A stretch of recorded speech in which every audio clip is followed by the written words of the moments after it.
अलहदगी खां अॻु ज़ाल खे ॾिनल तोहफ़ा वापसि थींदा या न? तोहफ़नि ते कंहिंजो हक़ हूंदो?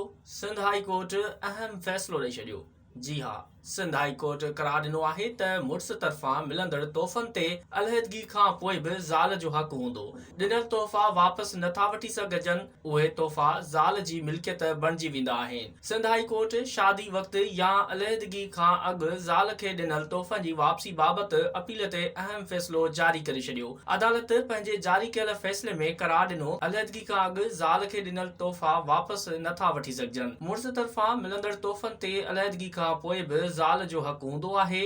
उहे तोहफ़ा ज़ाल जी मिल्कियत बणिजी वेंदा आहिनि। मातहत अदालत 2015 में फैमिली केस में ॾाज जे सामान जी वापसी, इद्दत दौरान ज़ाल जे ख़र्चनि ऐं पोइ ॿारनि जा ख़र्च अदा करण जो बि हुकुम ॾिनो हो, जंहिं ख़िलाफ़ शहरी अपील कई हुई। अपील कंदड़ मौक़िफ़ इख्तियार कयो हो त मातहत अदालत में ॾाज जे सामान जी फ़हरिस्त न ॾिनी वई हुई।